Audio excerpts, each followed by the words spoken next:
Y'all thought that when we got back, last time we had an episode, it was January 24th. Some stuff happened before. Some stuff happened in that time. My team, the team that Kobe Scales was hating on. Oh, Kellen Moore, he's gonna ruin everything. Oh, Jalen Hurts, he's not elite. Oh, I'm hating on y'all so bad. Oh, I'm with the GOAT, Patrick Mahomes. They got the ass spanked. Hey, I give P some credit because he had us in the bowl. But his team, who I said I was the most scared of coming out the AFC, they did not live it up. They ain't meet us there. But Jalen Hurts did it. So for all of y'all watching right now, all of y'all on Instagram, on YouTube, come in. We're going to do this one chant before I pass it off to the guys. Bum, bum, bum, bum, fly, Eagles, fly, on the road to victory. Fly, Eagles, fly, score a touchdown, 1, 2, fight. Jerry Jones is a turkey. Lamar Jackson, hell nah.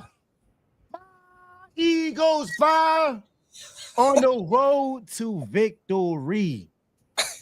EAGLES, Eagles. I'm not Sherelle Parker. I can spell. Welcome back. Hey, bro, we just wasted 2 minutes and 30 seconds of the show, bro. No, really.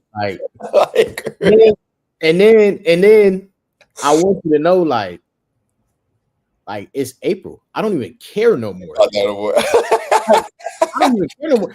Like you decided that we wasn't gonna record an episode from January, what you said, 24th to April 14th. You should have caught me on, what was the day of the game? It was February 6th. You should have caught me on February 8th. February 9th, the game. Oh, yeah, the game was on February 9th. You should have caught me on the 10th, the 11th. Man, you should have just caught us in February, period. In February, period. Like, and I probably would have. I mean, I gotta give him credit though. He was on his honeymoon, man. He was at the parade. He crib walking on the beach. You know what I'm saying? He he was doing a whole lot. So shout out to him. Glad y'all won the Super Bowl, man. But yeah, that's over. So let's keep it. I don't even care no more. I'm so congrats. When you just see the ring ceremony and all that stuff, and you look at like the last time both y'all teams got back.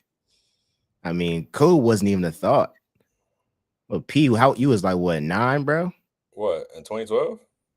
Oh, I guess you was but like 13. Yeah. Oh, come on, don't do shit. First of all, we're not about to do that. I'm only 26, so I'm 26 years old. Let's stop. We're not even about to do that. For all the ladies that's watching, I do be thinking you like 30, so for all the ladies that's watching, I'm 26. You can find me wherever you need to find them. But I seen my team win both of ours. So like, I know Kobe ain't really got the experience that. Yeah, obviously my experienced it recently this year and a couple years ago. So Kobe, hoping for the best for you, man. Hopefully you get to see one, or just come to a winning side, bro. Oh, cool. Anyway, yeah, your dad can't kick you out now. Yeah, no, he can't. I pay my. We do our own thing around here now. So hey, what's holding you back now? Your dad? Hey, man. Well, no. I see. This is the thing. I've been doing this for 22 years now. I'm not a quitter. Like, that's the whole thing about it. Like, if it's anything that this taught me, I can't be a quitter. Like, it's not necessarily quitting. It's just rebranding. No, it is. It's rebranding. It's rebranding. Rebranding.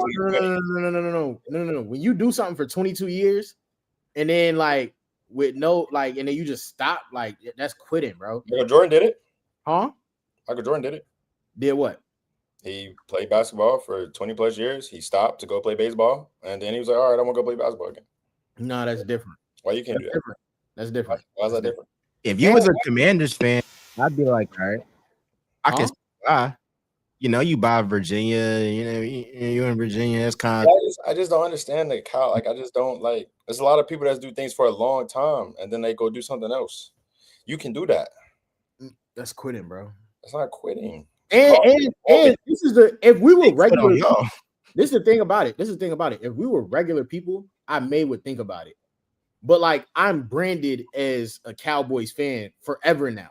So now, if I get on the Real Talk with MJ Pie and I like, you know what I'm saying? I'm a whatever fan. Like, I look even worse than I did as a Cowboys fan. Like, that looks even worse. I think they might actually show you some more grace, to be honest, because they think that you came to your senses. No. But Ignorant Thinkers podcast, I'm a Ravens fan. I'm a Cowboys fan. I'm a Ravens fan, man. Shout out 8. We got the best quarterback in the league. We'll get to that a little later, though.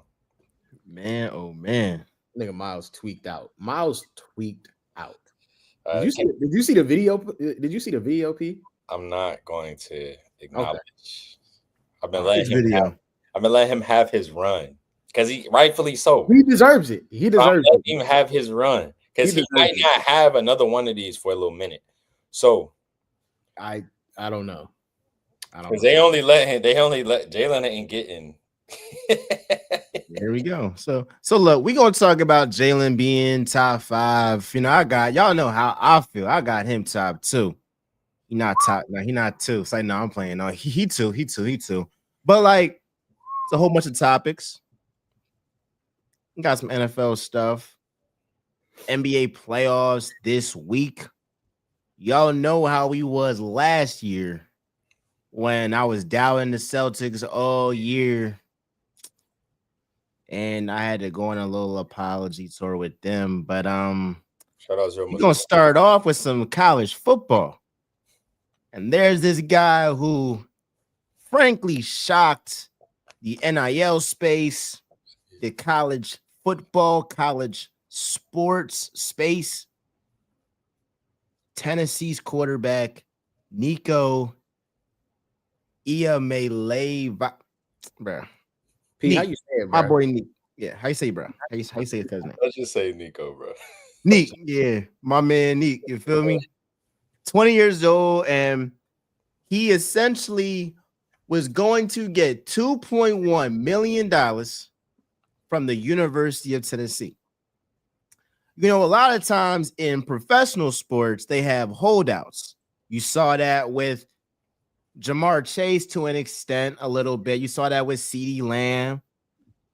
A lot of, really, really great football players, they do it. And Hassan Reddick was doing that with the Jets. So lesser degree. So sometimes it works in your favor. Sometimes it does not. Kind of depends on the caliber of player that you are. Nico said, my value is at $4 million. Y'all paying me $2.1 million. I want to get paid. He was shopping himself around. Oregon head coach Dan Lanning reportedly told the Tennessee head coach, hey, like, I don't know what you heard, but your boy out here is trying to fish for a bigger offer.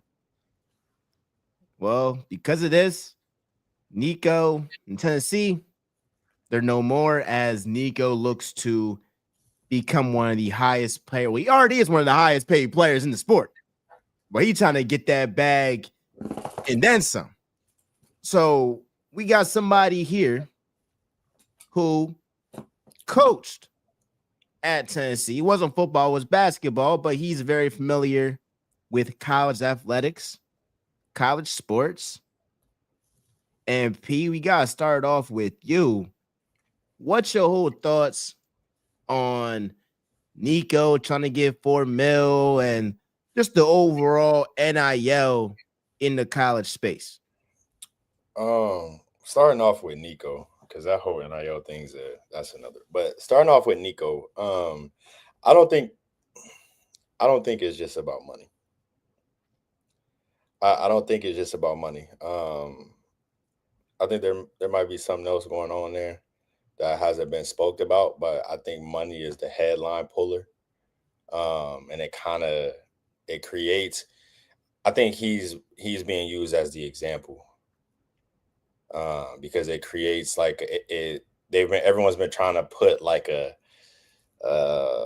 cap on NIL, a cap on this money thing, and we all know football is top dog. So football, you got that quarterback, you got that crazy brand, you got that. All right, this is the example of how we can, I guess, begin to put a cap on it from outsiders. But from the inside, I don't think it's just about money. I mean, when you getting allegedly $2 million a year, an $8 million deal, going in, your first year you don't even play, you still get $2 million. This year you do play, y'all make the college football playoffs for the first time. You have a successful year. I think he threw for over 2,900 yards, 19 touchdowns, 5. Like, he had a solid year. They won a lot of games. They beat Bama. Like, he did things that you ask of a Tennessee quarterback to do. Then going into this year, this kind of just like pop up. I don't know. To me, it screams it's more than money, but the headlines, money is going to be what pulls the headlines and make them go. So that's how I feel about that. As far as NIL as a whole, I mean, it is what it is. It's a day and age that we live in. We went through the era of giving everybody money under the table. There was a whole money under the table, brown paper bag era. Then we was like, all right, y'all want to start calling people out on the whole money under the table, brown paper bag era.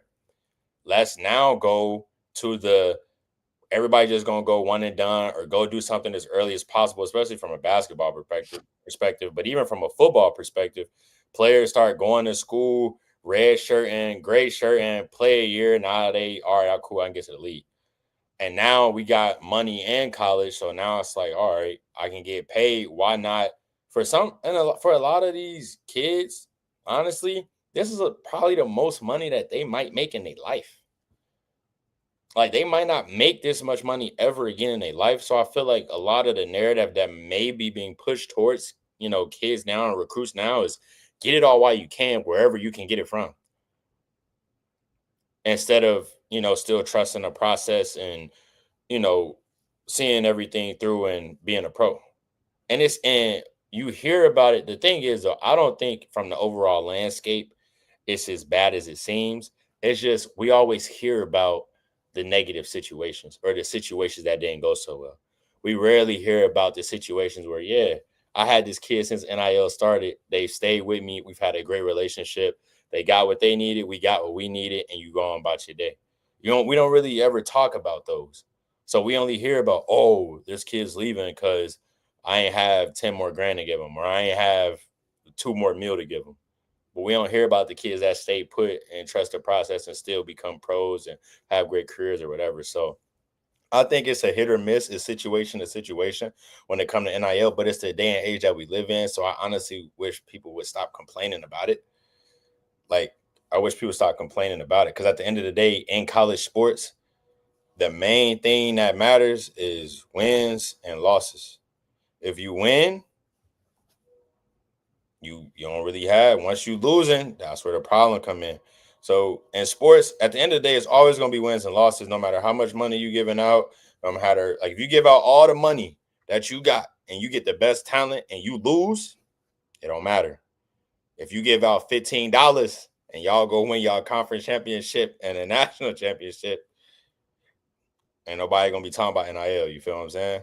So that's kind of how I feel about it. I just wish people would stop complaining when it's just the day and age that we live in now. That's what it is. How you feel, Cope? I don't know much about the Nico situation. Well, I don't know much about the Nico situation from a personal perspective. I see what everybody else see. But I do think that P is right. Something screams real weird over there. He probably should have did, if this was all it was and it was just money, he'd have did this a long time ago. He'd have asked for this right after the season, a couple months after the season, not right before spring ball, not the weekend of the day before the game. Yeah, the day before spring game. That's where it get a little insane. We didn't went through the whole winter. We went through winter workouts. We didn't went through all of these things. Day before spring game, all of a sudden I'm not showing up and I'm asking for double my contract. And I know that I didn't have from a number standpoint. If you go and just look at the box, he had a decent season, but I know that I didn't play quite as well down the stretch as I should have. And I'm going to go in there and I'm gonna ask for double my worth. I know I just went and got dog walked in the CFP. Now, obviously, by the team that went on to win the national championship. So, how much weight does it hold? I don't know. But there were a lot of things that happened down the stretch of that season that didn't look great for Nico on the playing field. Now, if you look at the box, you wouldn't see that because he like P said, he threw for over 2,900 yards, a couple touchdowns, a couple big wins, especially one against Alabama. So it looks weird. But the one thing that I can say is the day before the spring game and he's not there, he doesn't show up. He's not there at team meetings. He doesn't practice. Yeah. And it would be one thing if he just didn't practice, like if he just sat out, but he was there. Or, you know what I'm saying? It would be one thing if that was the case. I wasn't even on camp. I was somewhere else. I was traveling somewhere else going to look for bigger fish. I don't know. That screams something totally different. On the flip side of that, though, shout out to Coach. How you say Coach's name? Coach Coach Heupel. Yeah, Coach Heupel. Coach Heupel. Shout out to Coach Heupel. There's two sides to everything, and then there's the truth. Nobody knows the truth. Only the two parties know what the truth is. And both parties will have their own plot. Like, yeah, right. But shout out to Coach Heupel for putting his foot down and saying, you know what, we're not gonna do this. And he will walk into a season with whoever his quarterback is gonna be. And he's just gonna have to live with it. He's gonna have to bite the bullet. But that is, I think, on the business side of things, very good for the schools. And on the player side of things, I don't like this for Nico. I don't know who it is. So I'm saying it's some family things going on. It's a family member in there that's in his ear. I don't know who it is, but I don't like it. So I'm saying it's his camp. So the camp may be one person for all I know. Big camp. Okay. P say it's a big camp over there. I'm hearing it's one person, but you know. Oh, so you know Nico? Me? Yeah. What you think these athletes don't know each other at the spots? Hey. Lovely family, lovely people. I mean, I love my interactions with them were great. But I also love Coach Heupel. I love the University of Tennessee. I love that athletic department. Two great separate entities. That university, that coaching staff, that athletic department, that football program, amazing. I only had great interactions with Nico and his family. But no, I mean, I just think, it's definitely something more than just money, more than just football. NIL space, it is what it is. Like he said, it is what it is. I think that the NCAA has done something that they want to walk back and don't know how to walk back. And so it'll be interesting to see how it plays out over the next few years. It's the NCAA fault that now it's gotten out of control. Now, my thing is my initial reaction. What you mean by that? Like now it's just open season. Now, some people they wanted this for the athletes. Like, hey, go ahead, get what you paid. Guys like Reggie Bush and Johnny Manziel, but especially like guys like Reggie Bush that have been literally like stripped away of certain awards that they got, and then they ended up getting it back. But for a large portion, like they got awards that they earned, that that they worked for, real hard, for all that stuff, like taken away from them. Those type of players walked. So you got the Nicos and the Travis Hunters when he was there, and Jalen Milrose, all these guys. Now they really Arch Manning. Now he's making more than most of these, rookies in the game right now. Like, so those guys that had to go ahead and go through those hardships, or that they walk so these guys can run now. I say like the NCAA, they were so stubborn initially then now it's just like, oh, we're really about to draw. Like, oh, you was really like holding this from us for this long time. Now I might have just 4 years. Well, some of these guys, they might get that COVID year. So they might have 5 years, 4 years, maybe 6 years if you injured.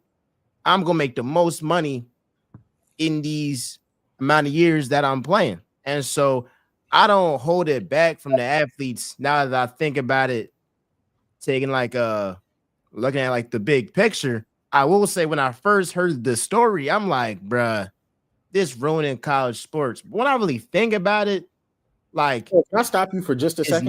It's not, hold up, bro. It's not though, because it's like you have a lot of these players that they just trying to get paid, bro. They just trying, it's not like it's really impacting the play, especially like college wise. Like a team like Georgia or Alabama, they used to always be a national championship. It was 2 different teams this year. In college football, now you could argue maybe in college basketball, now we're seeing it'd be more top heavy, where if somebody wanted like a 15 seed, a 14 seed, a 13 seed to like go to the Sweet 16, Elite 8 or whatever, we're not going to see that anymore. Man, but we just saw that last year though. Huh? I don't understand why everybody's making that specific point. I don't understand why everybody's making that specific point so drastic when last year NIL was a thing and we still saw upsets and Cinderellas last season.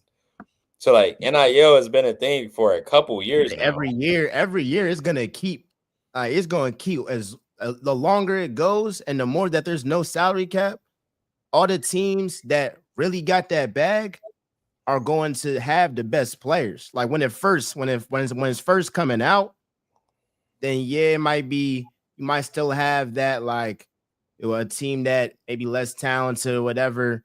But when you got these teams that they just buying these rosters, they gonna be better. And my only issue with it is coming from HBCU. There was a time when Deion Sanders and Shador and Travis Hunter, they were at Jackson State. I thought to myself, man, like HBCUs, like they can be able to get some of these top dogs, and we're gonna see a shift. NIL cooked that. That's never going to happen ever again. And I don't expect or fault any player, especially if you came from nothing, to be like, I expect you to be the one guy that takes less money than everybody else when maybe your family needs it, because you should be like the Jackie Robinson of that, or you should be like the one guy that just changes like the whole picture. Like, I can't even fault these guys, because if you're getting $4 million, $3 million, $2 million, Jeremiah Smith, he could hold out. And Ohio State's paying that back. I can't expect Jeremiah Smith to go to Morehouse College because it's black excellence, bro. Like, yeah, it's black excellence, but these guys are getting millions of dollars, and I can't expect somebody to just be like, all right, I'm going to just walk away from that when they worked hard to even be sought after at this point. So that's the one thing that kind of pisses me off. Like the whole HBCU scene, like that's cooked. But hey, get that bag, and some of these coaches, they just gotta. It's the pros now. It's the pros. I would like to see like a salary cap. Like this is getting insane. Hold on, P. Okay. A few things. I agree with most of what you said. There's a few things though. One, I don't think NIL is ruining college athletics. I think the transfer portal is ruining college athletics. And I think hold on, P, just hear me out. And P is probably going to disagree, and I understand why he's going to disagree. I have my own thoughts about it though. Here's my point. I think the people that think that NIL is ruining college athletics don't know the difference between what NIL is doing and what the transfer portal is allowing. I think the transfer portal is allowing people to make decisions gung-ho when they're upset, when they're mad. And that was a thing that was not always the case in the past. If I'm upset, if P is my coach and P pisses me off today, I can transfer tomorrow. And I think that is what the new transfer portal is allowing. I think that is a bigger problem than us paying the athletes. Personally, I think that's a bigger problem because I just don't appreciate that. If P pisses me off today, I can go somewhere else tomorrow, and nobody can bat an eye. As long as I'm in the transfer portal period. As long as the portal is open, I can get in there with no problem. Now, another coach or another system may not like, you know what I'm saying, my reasoning for leaving, but somebody else will pick me up if I'm good enough. Now, somebody being in the transfer portal during March Madness is insane. That's crazy. Listen though, players can only get into the portal when the portal is open. So if you get in the portal when it's not open, no, it was an exaggeration. I'm saying it's the same thing. Like we're talking about players doing this, coaches do the same thing. No, it's fair. But my point is players used to have to sit a year in most cases after entering the transfer portal and leaving. The fact of the matter is that now there for no good reason at all, I can be on my 7th school. We got a backup quarterback at Syracuse right now that just got in the transfer portal. Why? Because on Saturday during our spring game, he found out that he was the 3rd string quarterback in his 7th year. He's at Syracuse in his 4th school, and he just hit the portal this morning. Now, obviously, the portal is open. There's no problem with that. But you're in your 7th year at your 4th school, and you're now about to get to your 5th school, and your dad is the tight end coach here at Syracuse. That's utterly ridiculous. There's no reason. There's no reason that you should be able to. You can't explain to me a good reason that you should be able to hit 5 schools, and that you should be. There's no reason that you should explain to me that you should be able to hit 5 schools and be going into your 7th year of football, and you've played in a total of 11 games over 7 years. But I'm saying though, that's a specific situation to a kid that is just not. He hasn't figured it out because he's moving too much. But I can give you an example of a kid right now who's going to her 7th school in 7 years, and she has been very successful at all of these schools, but reasons has caused her to transfer and move. Coach is leaving, coach is getting fired, injuries from teammates, situations with. So I can give you a flip side of that situation to say it's all situation to situation. So to say one situation to situation, I'm not saying one situation makes up for the whole thing. What I'm saying is that one situation is an example of what I am talking about. I was just using an example. We can go situation for situation all night about how people are using the portal at a disadvantage and how people are using the portal at an advantage. My point is the way that the new portal is constructed. There's not a lot of structure in it that just, and it's just allowing players to make decisions willy-nilly because of whatever the reason may be. Now, you may have examples of people that have used the portal in a good manner, but that's not the case for everybody. In fact, it's more often than not the case. I don't know. We can go back and forth about it. I disagree with that because we only hear, again, it's like anything else with media. You only hear the situations that are bad. You rarely hear, the only time you hear a situation about a good portal thing is if a kid is playing on a team that's making a run and they decide to make a story about it. Any other time you're going to hear a situation, a bad situation on Twitter and a blog here and a news outlet here, you're going to hear the negative stuff because it's going to get the clickbait. The only problem I have with the portal is the timeline of when it's open. That's the only problem that I have with, if they move the portal until the tournament was over for basketball, speaking for basketball, if they move the portal until the tournament was over, or at least until the night of the championship game. All right, cool. But the problem of it being open, like right when the tournament starts, so you're trying to prepare for the tournament while doing the portal, while trying to make sure you're setting up visits just in case you lose, or if you don't lose and you keep playing, you got to keep pushing the kids' visits back, and prayerfully they want to still attend your university and play for your program. While they're hearing from these other schools who don't got nothing to do but schedule visits. And, so I think the timeline of the portal could be moved back. But I mean, again, you can't, to say these kids don't have the same opportunity to take another opportunity and go somewhere just like they head coach might. Why is that? Why is that not okay for them? I'm not saying it's cool. Like, for instance, bro, like Haley Van Lith. Hmm? And I will say this, when she transferred LSU at first, I said that was a weak move and I ain't like it. And I was flat out wrong, because let's just say she like went to the draft after that.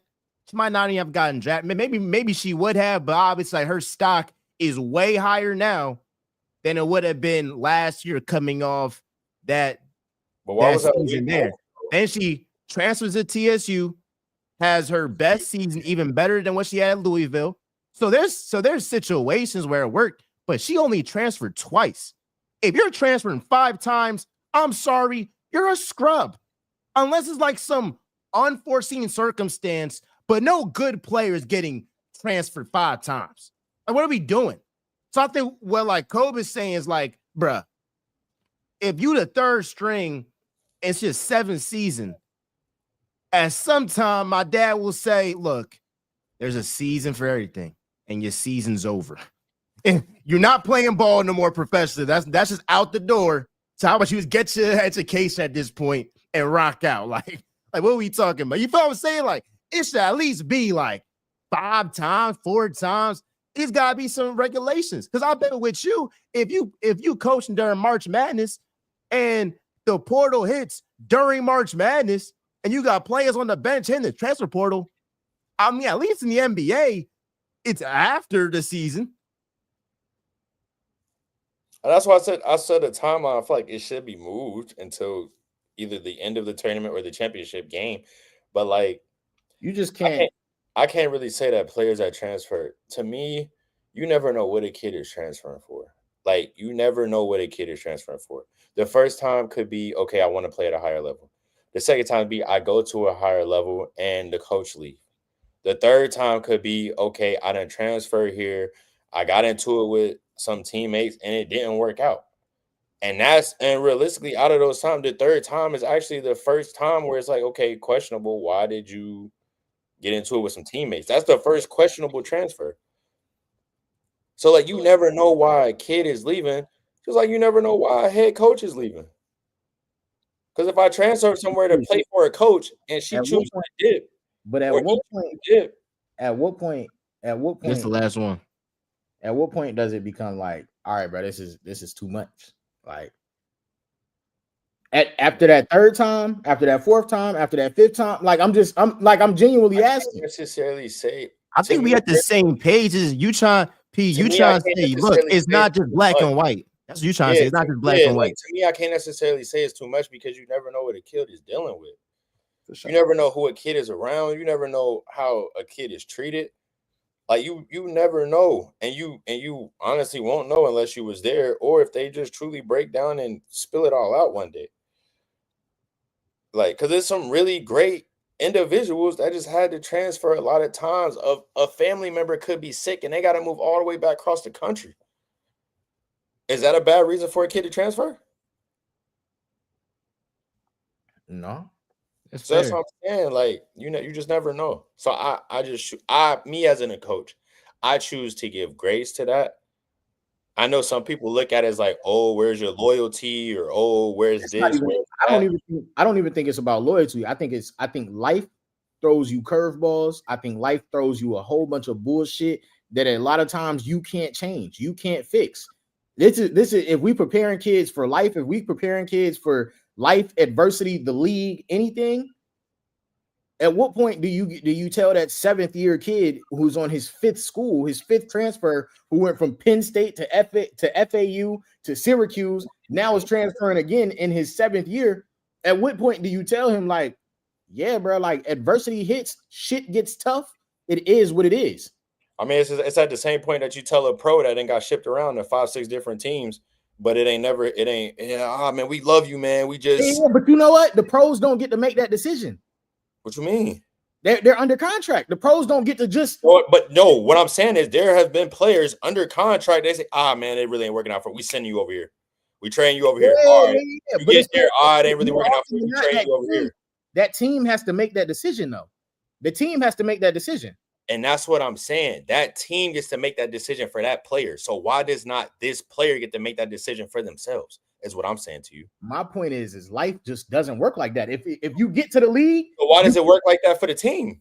Why does it work like that for the? Because coaches can make players get in. Coaches can have a conversation with a player and say, "Hey, honestly, you need to get in the portal."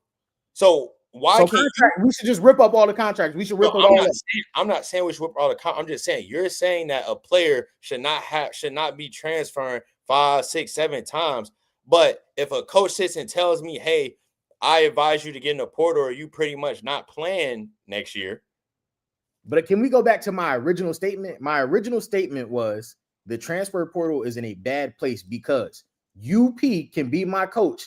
You can make me upset at practice and I can get in the portal. I'm not disagreeing with you that there are situations where people have to get in the portal 2, 3, maybe 4 times because of real situations that happen to them that do put them at disadvantages. I'm not saying that. But what I am saying is, hey, bro, you in your 7th year, you've played in 11 games in 7 years. That's just a bad situation.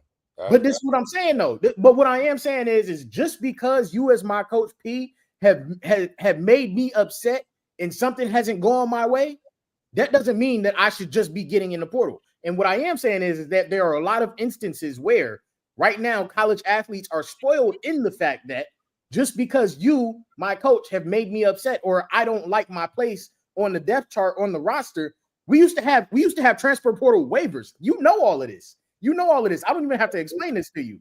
We used to have waivers like, hey, bro, this is why I'm transferring. This is why you can't make me sit out next year if I do transfer. This is how we are going to move along. Mm-hmm. And a lot of times I submitted that to the NCAA and it either went through or it didn't. And I had to make a decision. Either I'm still going to transfer and I'm going to sit out my 1 year, or I'm not going to transfer. I'm just going to have to deal with whatever the BS is that I have to deal with over here. But my point is right now, the reason that the portal is in a bad place is because I don't even have to submit that waiver anymore. I don't have to have a good reason. I can enter my name.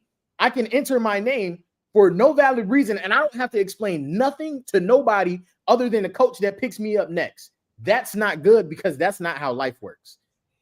But that's where I disagree on how life works, though. I just because in any other job you can hop up and leave when you want to. Hey, listen. Is that not a truth? Oh. And we say that we're preparing these kids for real life. We say that real life is hard. So in any other job that they go to, if they don't like that job, they can hop up and leave and take another job. If you don't like the way Syracuse is teaching you for your degree, can you leave and go to another program? Yeah, they still got my money though. Okay, but you can get more money. Yeah, okay, y'all gonna keep my money. Okay, I'm gonna go get it over here. Hey man, I get what you're saying. All I'm saying is that sports are a luxury. That what we're doing, what we get to do on a daily basis is a luxury. It's a privilege. Come on. It's a privilege. To abuse that privilege because I don't like something over and over and over again. I agree. That's an abuse of the system. I do agree that there are bad situations where players transfer. I do agree with that. I also agree that there's not a highlight of a lot of positive situations or true situations that happen where players you have to transfer. I think it's tough on both ends.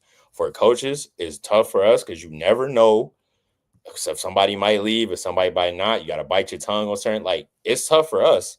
But we also have that freedom to where as if like, all right, if I can get another job, I'm gone. Or if I, you know what I'm saying? And now players got that freedom to, all right, if I ain't rocking with it here this year, I'm gone. And that's where the discrepancy is because it's like nobody has the true advantage. Nobody has the true power within the relationship. Is power can be over here, power can be over there. But that's why if you one of the best coaches in the country, you're going to be all right. If you good with relationships, for the most part, you're going to be all right. And, you know, fortunately, if you got resources and facilities, and you're going to be all right. And, you know, I think I'm a pretty good coach. So I like this space we in, man. It's fun to me.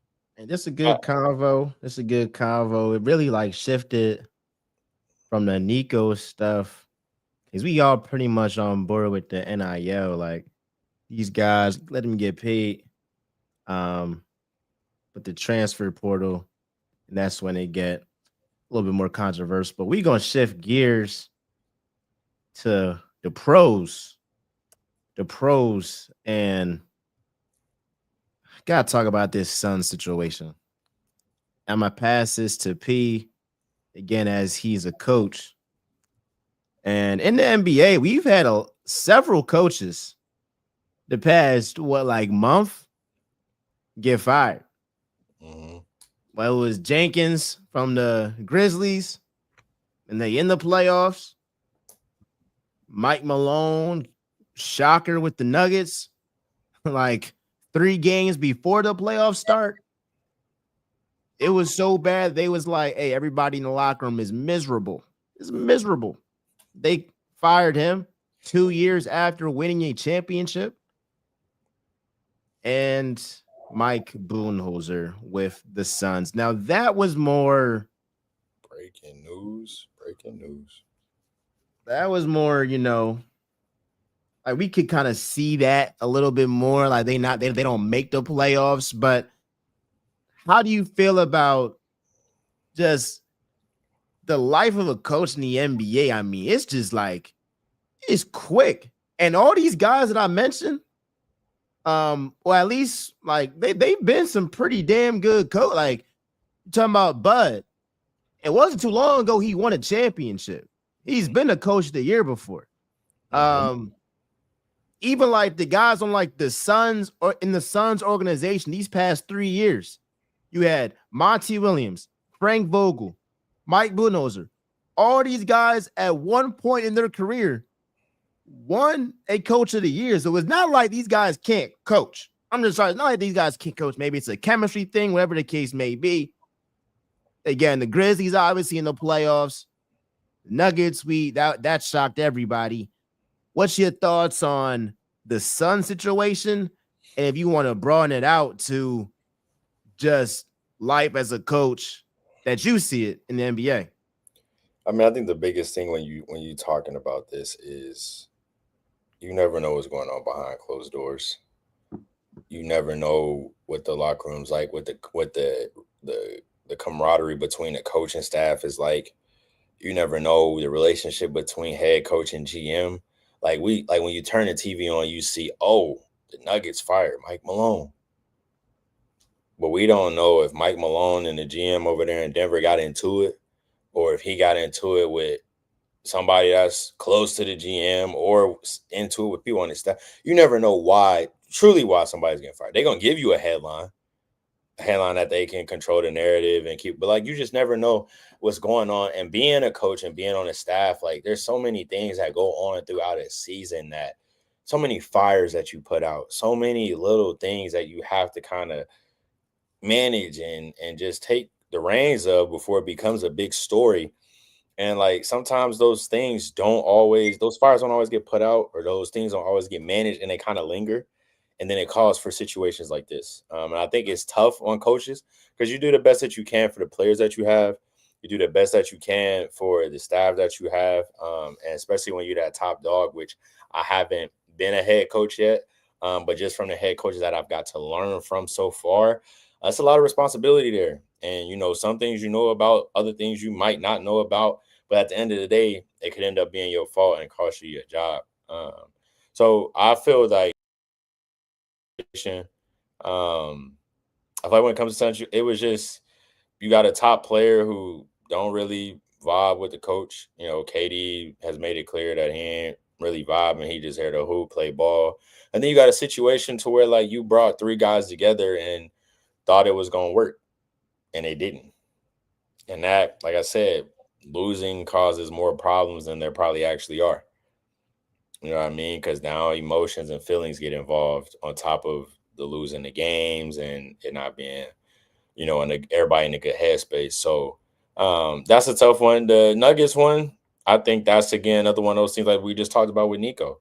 I feel like there's something else behind closed doors that we just don't know about because it's kind of surprising out of the blue. Y'all just won a chip 2 years ago. You know what I mean? Or, yeah, y'all just won a chip 2 years ago. So it's kind of like, where'd that come from?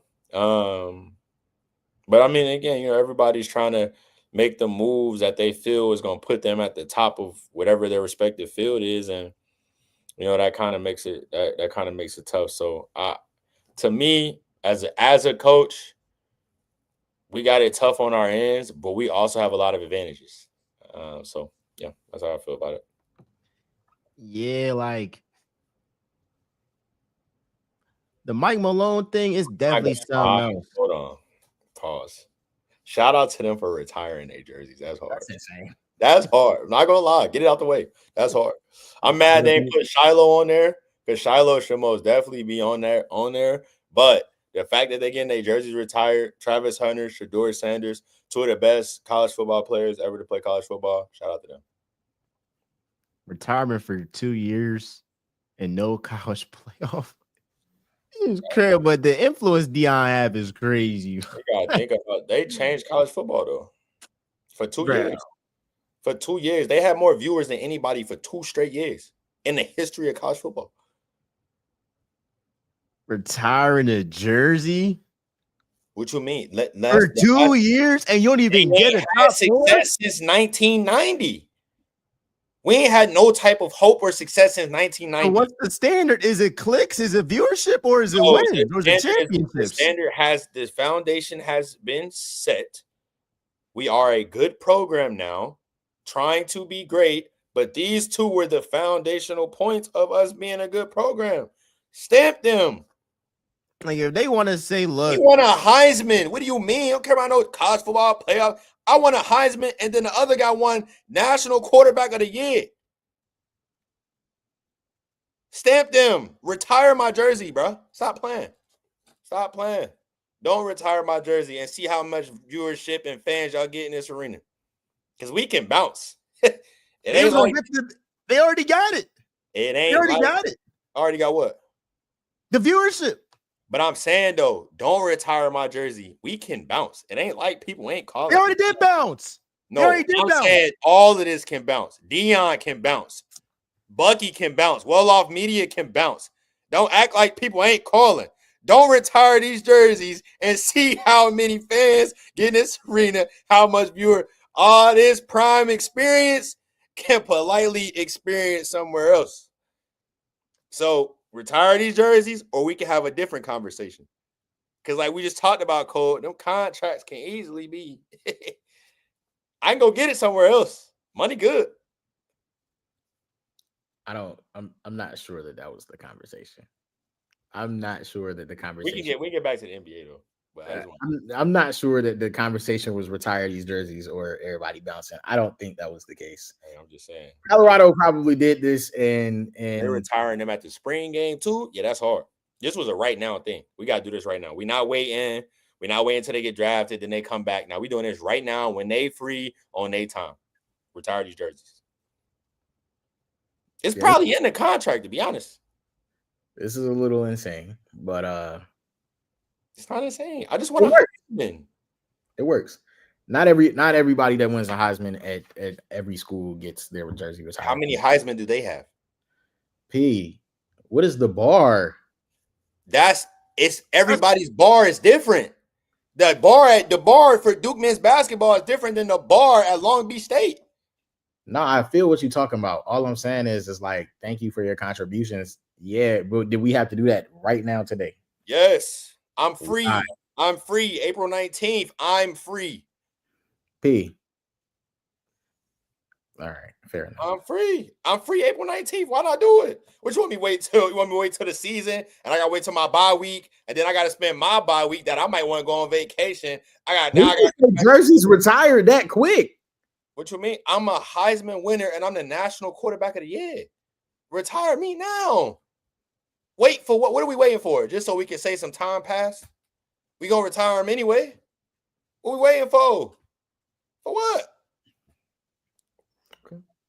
This ain't the college football Hall of Fame. Colorado are low. And I mess with Shedeur. They just went 1-14, 1-11. And now we just had a winning season. Yeah, but and I get what you're saying. That all makes sense. That all makes sense. They just finished playing. They are two of the biggest stars ever to play college football. Period. Like they are top 5, two of the biggest stardom to ever play in college football. True stardom. I'm talking about true stardom, like stardom.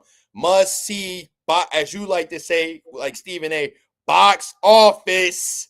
They were the definition of box office. People was watching Colorado for college football. They wasn't even watching other games for real. They had more viewership than the SEC. That's crazy. That ain't never happened. Everybody was in Boulder. They got the hood out. That's the prime effect, bro. That's the prime effect. They got the gentrification out, the hood out, the businesses out, the corporations out. They brought the whole NFL out. They just did their pro day on national television. Come on, bro. Is Devontae Smith jersey retired? Who? Devontae Smith. Alabama. That's a whole different standard. That's a whole different standard. He's the best receiver in their freaking history. Some people disagree with that. Some people say it's Julio. Julio ain't got no Heisman. Yeah. We going off the rails, man. My goodness. He won a Heisman at Colorado coming from an HBCU. And he won it at Colorado. When the Bamas were still playing football, the Ohio States was still playing football, all of them were still playing football. His quarterback won college quarterback player of the year at Colorado from an HBCU. Retire my jersey now. Can you not do that? Can you not do that? I'm just saying. Don't get me wrong. Don't get me wrong. They was top elite recruiting talents. I was about to say they was literally top of their class. Don't make it seem like they was. Well, Travis was. Shador wasn't. Top but I'm saying they was solid. Yeah, like they was though. But they chose to go there. They chose to go there though.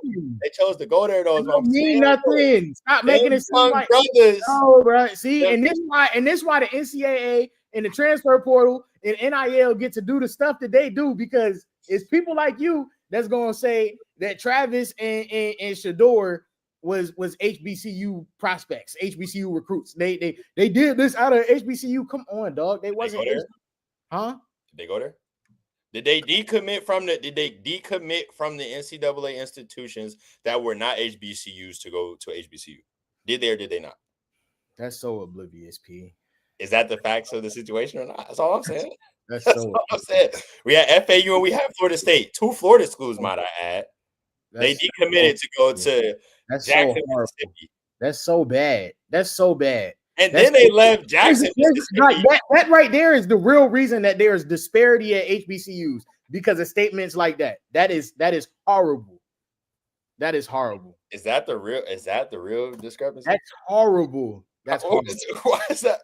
I'm just speaking the facts of what they did. To make it seem as though like they made big accomplishment coming out of HBCUs as if they were actual HBCU recruits, HBCU level players is insanity. Oh, that's a crazier statement. What's an HBCU level player? Obviously, we know that there's a disparity between what's happening at HBCUs and what's happening at Power 5 schools. There's no crazier statement. I mean, I'm just saying that's a crazy So what's the definition of an HBCU? There's an obvious distinct level of difference in the talent level. Not at all positions. It really starts in the trenches. We know this. We don't have to go over this, but those two don't play in the trenches though. They are skilled positions. What's an HBCU level player? Break that down for me. Jerry Rice. There's obviously a disparity in talent level at different positions at HBCUs than there is at Power 5 schools. I don't know why you're trying to make this. You said they're trenches. They don't play in the trenches though. We talking about. I said it starts in the trenches. Did I not? Yeah, but they don't play in the trenches, so it don't start with them. It starts. Let's start at A positions though. What's the definition of an HBCU level player at A? There's obviously, bro. How many times do you want me to say it? There's obviously a disparity in talent level from Power 5 schools to HBCUs. There is no question about that. I don't know why you're trying to make my statement crazy. What's crazy is you trying to make it seem like that they were HBCU recruits. They were not. No HBCU would have called their phone. No HBCU would have called their mama phone. The right one did though. Crap phone. None of them. The right one did it. No, they did not. The right one did it. Pete, the right one. I'm saying the right one did call. This is your worst take yet, and you know it. It's not. It's not. This is the right HBCU called. P. No, it didn't. Miles, the boy was committed to Florida State. P. The right HBCU with the right HBCU players is wild, but Jackson ain't called him though. I'm just saying though, the right HBCU with the right HBCU coach. It goes back to this is why. This the is right one called, man. That's all I'm saying. The right coach at the right school called. What? If I'm just saying though, if Deion was at an HBCU, Travis might not. For Trev. That's what I'm saying. I'm talking about the player. He could have still said no. I'm going to Georgia. He could have still said no. I'm going to Florida State. He could have still said no. I'm going to Ohio State. But no, he trusted the coach that he was going to. Not Shador. He trusted. He didn't trust even Shador. Shador could have still said, "No, I'm cool, pops." He didn't trust the trainers. Shiloh did it. Shiloh went somewhere else first, and then he said, "You know what? I'm gonna leave the SEC and go to play for my dad. I'm gonna go play for Coach Prime." Shiloh was in the SEC. He was in the SEC. He was a starting safety in the SEC. And so I'm gonna leave and go play for the right coach at the right school because I believe in the narrative that he's pushing and the renovations that he's doing. So I'm gonna go there, and then we're gonna go make something else happen back at the big level. So I'm saying the right coach at the right school at the right time made the right call. But to say that a HBCU caliber play, that's a crazy like that. If I'm an HBCU corner or quarterback right now, I feel kind of disrespected by that statement. That's all I'm saying. Morehouse football be like. That's all I'm saying. I can hang with Alabama. That's all I'm saying, bro. That's all. If I'm an HBCU quarterback or receiver, that's all I'm saying, bro. That's all I'm saying. Bro. But anyways, back to the NBA though. But back to the NBA. I was about to say, now with the coaching stuff, like, all right, I get the Mike Malone. I get that. I mean, no, I'm sorry. The Mike Malone stuff, I don't get that. It's something else going on. I was arguing with my friend because he's like, well, they underperformed this year. Like, brother, they're in the playoffs. It's not like they're like in the play-in or something. And it's 3 games before the playoffs start. Obviously, it's something else, in the locker room, up top, that if the GM and the head coach get fired and this guy won y'all a chip 2 years ago, it's clearly something. Now, with the Taylor Jenkins, I don't really know too much about that. And we all don't know what's really going on behind the scenes. But according to reports, if these are true, that Mike Budenholzer if Bradley Beal was pissed off at Mike Budenholzer because Coach Bud said you got to be the Drew Holiday of the Suns, and that offended Bradley Beal, he should be ashamed of himself. Who the hell are you? You've won no championships. Yeah, all right, with John Wall and all that, you was cool. You was still the second guy on that team. When you was the number one guy, you was putting up 30 points, leading the league in scoring on a trash team.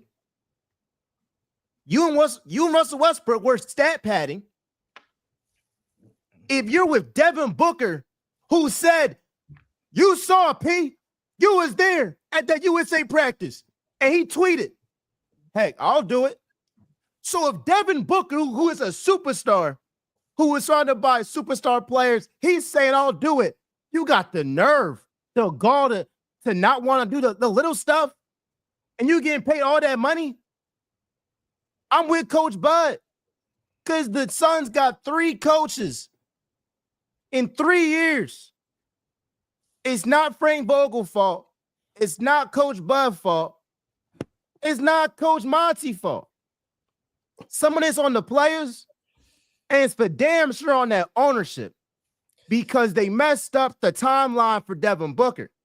and Carmelo was talking about this, but they rushed the process because y'all was just in the finals. Oh, KD's available. Let's just ship off all our young assets, the Cam Johnson, Mikal Bridges, all our picks. Did the same thing for Bradley Beal. That was egregious. I can kind of get the KD stuff. Amazing, championship. I can get that. But Bradley Beal, and then y'all idiots give him a no trade clause. He already had it. Well, that means you traded for this guy knowing he got a no trade clause. And now you're going to blame the coaches. Shameful, disgraceful. And it just goes to show you, bro, when you got ownership and Matt Ishbia that got no idea what the hell they're doing, this is the product you have. You have a now torn roster with old, aging vets. You're messing up the career of Kevin Durant. You're damn near messing up his legacy because they're going to be like, well, what'd you do after Steph Curry and them? And now I think the next first round pick they have is in 2032. So they got to trade KD. That's for now. They got to trade KD because they'll have to give up a 2034 first round pick to get off Bradley Beal. Who wants him? Maybe the Sixers might do that because they're just incompetent. But who in their right mind trading for Bradley Beal? About to get new ownership too, though. Who? Say Philly. Little birdie. They about to get. Hopefully, because Josh Harris, he don't want us. He don't want us no more. He got Jalen Daniels, bro. Hey, man. That's my rant. To talk about Bradley Beal like that is low key insane. I mean, you talking about talking about a rookie of the year, 3-time All-Star, and you talking about asking a guy who for his whole you talking about changing a grown man in his play style who for his whole career ain't never ever been asked to do nothing of that sort. And you want me to come do that now? And what is this for him? What is this year? 14, 15, something like that for B. Bill? When he come in the league this year? 13 for Bradley Beal, I think. And you talking about 13 years in? Come on, bro. Before I got here, I was 20 a night. Now I'm 20 plus minimum a night, 23 plus minimum a night every year almost of my prime.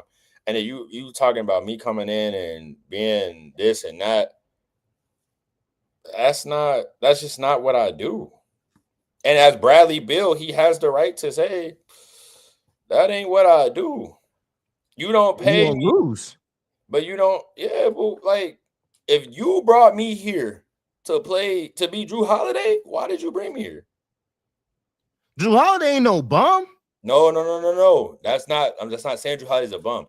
If you brought me here to be Drew Holiday, knowing that I'm not Drew Holiday, in no way, shape, or form is Bradley Beal Drew Holiday, two completely different players, two completely different ideas and ways of how they play basketball. Why did you bring me here?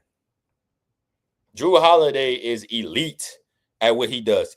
Extremely elite. Bradley Beal is elite at what he does. Bradley Beal is not elite at what Drew Holiday does. And Drew Holiday is not elite at what Bradley Beal does. Bradley Beal's elite? Bradley Beal is an elite. Has been an elite scorer for an elite bucket getter. Elite. You don't. I don't care who you playing for. You don't average 31 and 30 in back-to-back seasons, and you not elite in the NBA. It don't happen. I'm talking about right now, 2025. Bradley Beal is an elite scorer. Very good. Any gym he ever walk in, and any given point in time, Bradley Beal can go for 50 if he would like to. He can't. I've seen them score 2 points. For 2 points, 30 minutes. He's not going to go get 50 next to two other guys that can go get 60 and 70. It don't work like that. So if you got two other guys, hold up. So if you got two other guys, what did Chris Bosh do? He did everything. Bradley Beal ain't Chris Bosh. He went to Miami to win a championship and changed his game. He was not a Chris Bosh went averaging 30. Stop, bro.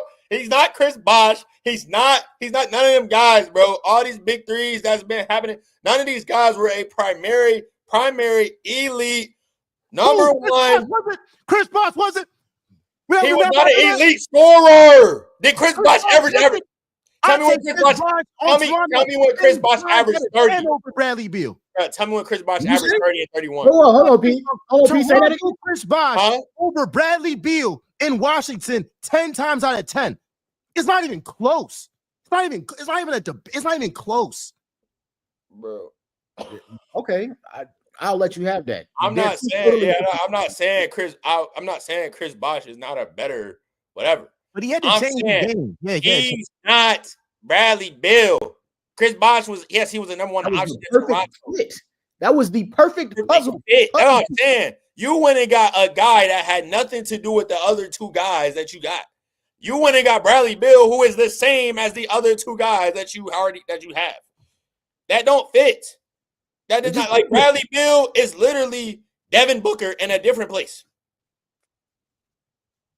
I agree with that. Why can't Bradley Beal is a lesser Kevin Durant? Defense effort though. It's not like you asking him to like just score in the paint or do something that like I ain't played defense for 11 years, bro. I ain't guarded or strapped nobody since I left Florida. And that's what are you talking about, bro? And you want me to turn into our primary defender? The point is though, Jay, it's not you asking a man to do something that's never been his job. That's never been his job. I'm all for okay, life ain't fair. You know, I just went on this whole thing about the transfer portal and all of these things. But they on their third coach in 3 seasons, and that third coach is, hey, I need you to turn into Drew Holiday. The hell are you talking about? I've never in my life done nothing like that. What you expect Bud to do? He don't got nobody. There's no bench. It's nothing. Hey, Miles, how long you been doing it? How long you been doing media and podcasts? Probably like 5-6 years. 5-6 years. All right, bro. I want you to turn into Betty Crocker. Look, bro. Hold on. And I want you to turn into Skip Bayless. You know how to draw in viewers and views and go viral and all of this. I want you to turn into Betty Crocker, but I want you to do it on the Food Channel, and I want you to turn the Food Channel up. Help the Food Channel win the championship. I even keep it in the same field. I want you do your podcast how you do yours. I want you to turn in to Quentin Richardson. Turn in to Ryan Clark. Go be one of them.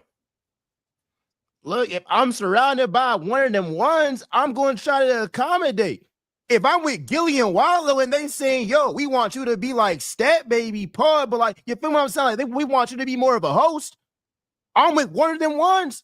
I ain't about to be the one that brings the show down. No. I'm looking at you as you are an equal to them. You are a Wally and a Gillian Wallow. You are a Steven. You are a Jeff T. You are All the Smoke. You are that. Real talk with MJ, triple threat talk. You that. But I want you to come over here. I want you to come over here, and we're gonna simmer all that down. And we just want you to make sure we get through the show. Exactly. You gotta look at it and see. Well, shoot. If I'm getting maybe we just not doing it, jobs. You're not doing it. Jobs. Hey, look, if it's a situation that so and so get more views, I'm gonna go ahead. And if I got an opportunity, if I'm Bradley Beal to win a championship, you gonna kill your whole motion to go just be a host and get them through the show on $1 million worth of game? Well, it's the difference. It's about, all right, do I change my role and then I get more exposure with Bradley Beal? With Bradley Beal, he's changing his role to then he can become a champion. What exposure is Bradley Beal gonna get? They not winning a chip in Phoenix. If he played defense, they still not winning a chip. They might not win a chip, but they might be in the playoffs. If he played defense, he's not giving you 18 to 20 a night. I'm telling you that. It's not happening. And that's what he's giving you right now, 18 to 20 a night. If he played defense, that's not, I'm telling you, bro. So you don't think that's fair to expect a guy that averaged 30 on a bad team to then average 18 and play defense on a better team? No, it's not fair to ask a guy who's been doing something at a supremely elite level for a decade to change into. It's the same thing with Melo, bro. Carmelo Anthony, bro. Melo different, bro. Like, it is levels. I'm just saying from the situation itself, bro. It's asking a guy who's been doing something for over a decade to go be an elite defender. That's not happening, bro. That's not happening, bro. It's not like, no, you don't ask Bradley Beal to be Drew Holiday, just like you don't ask Drew Holiday to be Bradley Beal. That's not what you do. I agree that it's not easy. I agree with that. Even like when you compare Carmelo, similar situation, not same player, but similar situation when they asked him to come off the bench, whether it was in Houston or when it was in OKC or whatever the case may be. And it was an adjustment for him because his whole entire life he was him. No. They never asked him to come off the bench. They told him They told him. All right, so fair. So they told him, and obviously he didn't take it well. He ended up doing it, but it definitely was hard. I ain't saying it's easy, but it's like, how bad you want to win? How bad you want to win? Shorty, y'all asked me to do that when we already 30 and 40. Like we 70 games in, and now you want me to be first team all defense? Why didn't y'all ask me this before game one?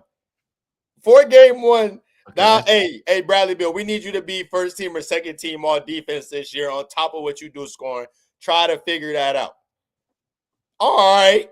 But we 30 and 40, 29 and 41. You talking about some, hey, bro, you see what Drew Holiday doing over there in Boston? We need that for these last 11 games so we can get in the playoffs. Huh? Yeah. That's wicked, son. Nah, that's wicked. We're not doing that. No, that's fair. I think if you're going to ask, you can't ask him in the middle of the season. But I think the overall, I'll stand firm on like the overall thing of like changing your game to win a chip or to be more in contention. That's a fair ask. Because also, my last point on it, it's like these contracts is guaranteed. So he going to get the bread regardless. It's not like in the NFL, like if you asking a guy like AJ Brown, maybe, well, I guess he like got paid, but like it's not like in the NFL, you asking somebody who ain't get paid yet, or they contract not guaranteed, or they got incentives to be like, hey, could you just like, start blocking more instead of getting them deep routes? It's gonna be harder because it's like, well, my money is tied to my stats, but you got the full guarantee. His money's tied to his stats. You think this is the last contract? Getting the bread regardless. Do you think this is the last contract he want to get? You think this is the last deal he want to sign? The contract again. You think this is the last deal he want to sign? You think this is the last contract he want to get? Yeah, this money cool, but I want to get another one. So you think I'm about to go out here and average? Cole, come on, Cole, help me out here, bro. I think I'm about to go out here and average 11 and 2.5 steals. And think I'm about to get paid what I want to get paid? All right, well, he getting 18 and they don't make the playoffs. He not getting no contract remotely close. They might buy him out and he'll be on a vet minimum somewhere. No, that's false. That's false. He's Bradley Beal on a vet I heard, bro, they would actually, because the teams would say, well, you making this amount of money. We're not about to pay you a bag. Bro, if Bradley Beal was a free agent right now, bro, I guarantee he would go to Dallas for like 3 years, 73. Easy. Easy. You don't think Nico will clean that up? Clean that up. 3 years, 73. Come get Kyrie out. Come get a bucket. Well, you can't rule out nothing with Nico because he's just bad. Yeah, that's the whole point. He done made some bad decisions. He got to make some good ones at some point. Bradley Beal. Who else needs score? Indiana. Hey, we need a bucket. Hallie gonna do what he do, but we need somebody to get that thing too, ISO it out, go give me one. Here you go. 4 years, 84. Make it happen. Need a good 2-guard over there. Like, what are you crazy? That boy will get, man, if Bradley Beal was free right now, I need to know how much hoop you was watching when Bradley Beal was really. He wasn't. That's the problem. That was a while ago. Look at him this season. Miles, it was 2 years You're talking ago. about the Wizards. I know what he did with John Wall. I know what he did with Russell Westbrook. I'm talking about after. It was 2 years ago. 2 years ago, he was averaging 23 a night. Well, was you playing the highlights? He's not the same guy. He's not the same burst. He is the same guy. But when you got KD next to you and you got Devin Booker next to you, it's not going to look the same. It's not. D-Wade ain't look the same next to Bron. Pippen ain't look the same next to Jordan. The only person that ever looked the same remotely close next to a star is Kobe Bryant. Rest in peace, his soul. Kobe Bryant is the only superstar next to another mega superstar. Who? KD with Steph. Yeah, that was rare too. I got to get him to that. But even Steph though, Steph took a little trinkle with that. So Steph ain't look. KD was cool. Steph ain't look the same. Westbrook most definitely ain't look the same next to KD because when KD left, Westbrook became arguably all-time great point guard. Quick. So it's never gonna look the same. But when you that guy, bro, Bradley Beal right now, if he was on a different team, bro, he could get you 26 a night. Easy. Right now, you put him in another easy. If he was in Philly, he might be averaging 30. Probably the way I would crash out. Like, you know, I used to like when I played FIFA, like, and like somebody would like score on me. I would rage. Before you do this, I want to remind you that you also said you said a lot of bad things when they was talking about James Harden, and then you had to make an apology. Don't you compare James freaking Harden? I owe him an apology, but not Bradley freaking Beal. No. I was just saying before you start to get to like, oh, Bradley Beal, and if he make it somewhere else, if he end up somewhere else, you know what I'm saying? James Harden in Brooklyn, he looked a lot different in Philly. Most definitely looking a lot different right now in LA. But we all know he looked a lot different in Houston. That's what age. That's what age. No, Harden. Bro, how many he had? What Harden had? 37. How many he had last night? Something crazy. Yeah, Harden. Age, that was a bucket. Them is certified. Them, bro. Bradley Beal, James Harden, Kevin Durant, Devin Booker, Jason. All these guys. These are elite scorers. How are we putting Bradley Beal on these combos? Because he's an elite. He's not in that company. Yes, come on, scoring the basketball, bro. When you talking about, bro, if they played one, KD and Harden, no, bro. If they played a game, in terms of putting the bucket in the hole, all in the hole. I'm not talking about the caliber of accolade. If I gotta get somebody and say, yo, bro, put this little orange thing in that orange rim and make it go through the net, he getting one of them calls in the league right now. He getting one of them calls, shorty. Hey, bro, go over there on that wing. Hit him with that ha. I need you to go back and watch Bradley Beal, like for real. No, but y'all talking about a guy that it was like so long ago, bro. No, like it wasn't though. There's a reason that this happened. There's a reason that he ended up in Phoenix to begin with. But it's incompetent ownership. It's been 2 years. No. Y'all know it's incompetent ownership. Him ending up in Phoenix is incompetent ownership. That is a terrible, like a franchise changing terrible move that Phoenix did. Yeah, hindsight is 2020. Bro, this man is the third option. That thing together, everybody knew that. I gave them KD. I gave them that. This man is the third option, bro, and he almost got 1,000 points this season, bro. As the third option, he almost got $1,000. Come on, let's call it spade, bro. That boy's a bucket. Stop playing with his name like that. Stop playing. Like, come on, bro. What are we talking about, bro? Like, come on. Are you serious? You're not serious right now, bro. Like, this man's elite at scoring, bro. Elite. He's in the Norman Powell category right now. Oh, yeah, you. Next topic. No.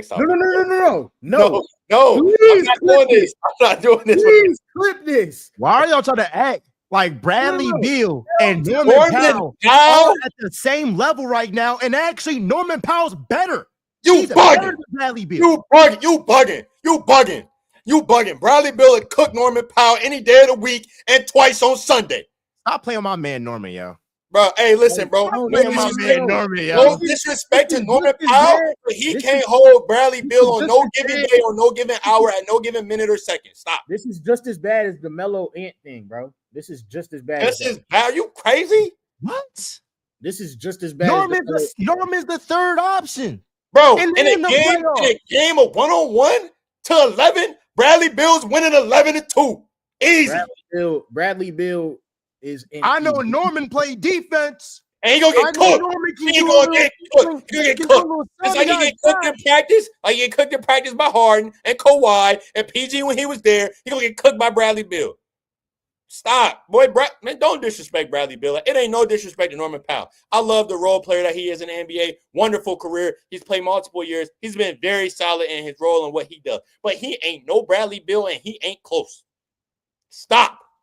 This season, I'm not talking about. I don't care what season.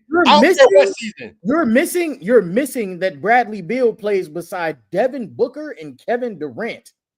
Norman played with James Harden. Norman Powell is the third option on a team with a player who's not even a score first player no more. James Harden don't even look to score first no more. James Harden is past first, and Norman Powell is still the third option. Hey, bro, stop it, bro. Stop it, bro. Stop. He ain't. Hey, stop, bro. He's not that guy. Norman Powell. Listen, all due respect for Norman Powell, and on all my 2K rosters, there's a spot for Norman Powell on my team. But he most definitely ain't get one over Bradley Beal. And if it's even a conversation, it's cooked for him. It's over. Hey, Bradley, boy, you are Bradley Beal? Boy. Come on. Boy, that's St. Louis. Don't disrespect St. Louis like that, bro. Don't do that. Clip it. Just clip it and put it on Instagram. Why? And they gonna be like, yo, hey, MJ talking that talk. Clip that. What? Because you got homers. You're gonna be like, y'all know about Norman Powell. Y'all they gonna know about Bradley Beal. Listen. I want you to know what's gonna happen. This is what's gonna happen. It's gonna start off. Maybe it might start off in your favor. It might, because you got homers. When it reaches outside of the Real Talk Triple Threat audience, he's cooked. Your ass is grass, buddy. You're getting cooked. Yes. You're getting cooked. Bro, as soon as that gets shared on on my platform, for sure, you're cooked. You're done. It's over with. Like your hoop conversation might be like, boy, you wildin', boy. Bradley Beal, Norman Powell. We can end the Hey, come on, son. Right there. We got our viral moment for the week. This season. We up the same Bradley Beal in 30 minutes had 1 point against the Celtics. 1 point. I don't care what season. Score. I don't care what season. I don't care what season. It could be next season, the year after that, 4 years ago, this season. I don't care what season. Spring, summer, fall, winter. Bradley Beal will cook Norman Powell on any given day. I'm going to steal your saying, Pete, and we're going to get to our last topic. Bradley Beal, now who you think he is. He not who you think he is, bruh. Hey, I'm about to give you a new one. You hyping Norman Powell to be something that he ain't. Why, bro? Why, bro? You never know, Miles. Good luck on Instagram, Miles. Good luck. Oh no, that's gonna be like. Oh, they drafted. We got some jumps. We got some jumps. Hey, last topic today. Top 5 quarterbacks in the NFL draft. I want each of us to give our top 5 ranking. Got the Cam Wars, the Shedeur Sanders, Jalen Milroe, Will Howard, Quinn Ewers. There's another guy in that bright orange. I'll have Kobe go first. Why you want me to go first? Why you want me? Because I went with P like other topics. I had to go to you. You go first. You ain't went first yet today, and you just made a bad take. So you got to go first. I already bet. Look. Top 5 quarterbacks in the NFL draft. Number 1 is pretty clear to me. It is Shedeur Sanders. I think he's going to be a star in the NFL. And here's my issue with the NFL draft evaluators. My OG told me this, and I'm bringing it to light here. But the reason why guys like Justin Fields, Anthony Richardson, the Sam Darnolds, the Trey Lance, all these type of quarterbacks, they get drafted so high is because the scouts love athleticism. I'm picking IQ, processing over athleticism, bro. It's cool. I mean, like, you can't just be athletic like me, but like, if you can move, if you've done what you've done in college, but the knock on you is, well, he don't got a big arm. Well, he's not as mobile. Well, clearly Shedeur Sanders is mobile to a degree because he led college football in completion percentage with a terrible O-line and zero run game. What are we talking about? So let me get to this point in the season and be like, y'all just be trying to like over-evaluate these players, bro. Just look at the tape. People trying to act like he a bum, bro. So yeah, Shedeur Sanders number 1. Number 2, Cam Ward. I think he definitely has star potential, but I think his floor is lower than Shedeur. I think potentially, if he puts it all together, he could have a higher ceiling, but he got a lower floor if it don't all work out than Shedeur Sanders. But he definitely can be, a really good quarterback. But Tennessee, they're not too good with the quarterbacks. We're gonna see though. Number 3. I was thinking about this one. I'm gonna go with Jalen Milroe. And here's why.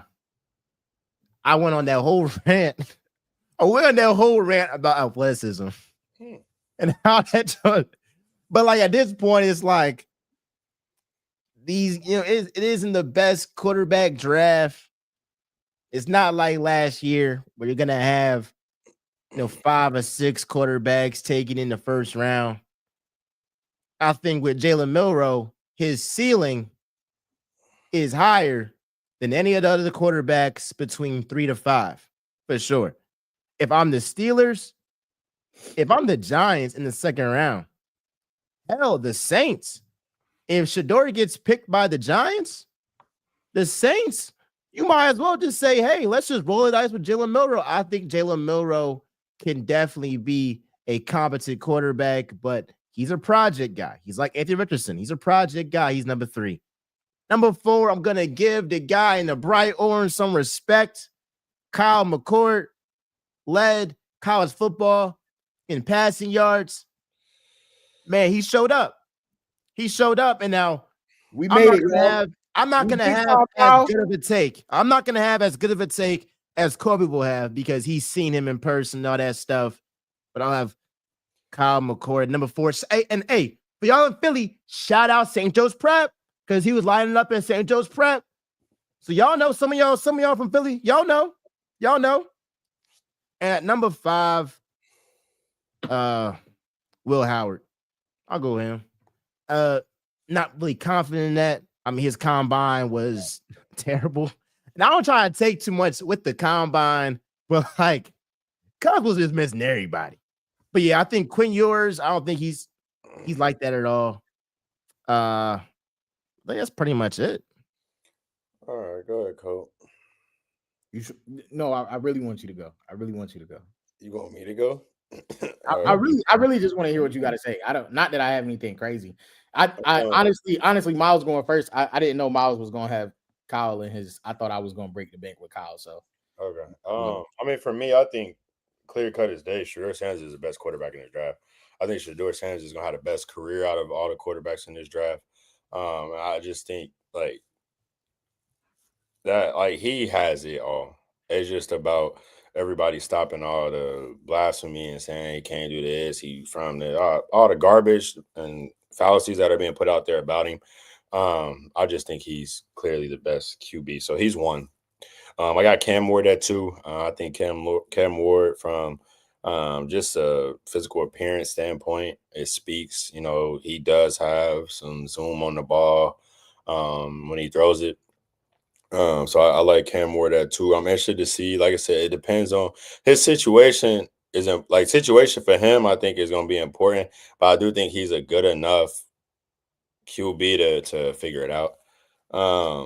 At 3, I got Jackson Dart. I really like Jackson Dart. Personally, I don't know. I like him. I think he's a work in progress, but I do like Jackson Dart as an NFL quarterback in the right system. And I think because he's at 3 and this is not a QB heavy draft, he will fall to the right situation for him. And I see I see him being put in the right situation that allows him to grow behind somebody that's probably good and set for a year or two. And then all right, I've learned, I'm ready to kind of take over and show what I can do. At 4, I got Riley Leonard. I like him. I think Riley Leonard is an underrated and kind of under talked about quarterback. I think he's really tough. I think he's underrated in his dual threat abilities. But he's been successful in all his stops. Like he had Duke being talked about in college football, and then he left and he goes to Notre Dame, and nothing really changes. You feel me? They make it, as far as Notre Dame has made it, and who knows how long, right? Like we all talked about Notre Dame always getting the playoffs and they lose. Well, they got the playoffs this time and they made it to the championship. They lost. So, they did lose, but they typically lose in the first round. They typically lose in the first game. They typically lose in their bowl games. Yeah, they lost to the OH, you feel me? But we know that they had the best roster in college football from the day that it started. I like Riley Leonard at 4, and then at 5 I have Jalen Milroe. And I just think for Jalen Milroe, he's a situational base too. He needs to get in a system that fits what he does great. And then they cultivate around him as he grows as a quarterback. So that's my 5. But yeah, that's how I rock out.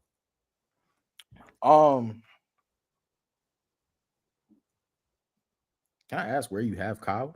If that's your 5, Kyle McCord. I got him at 6 or 7.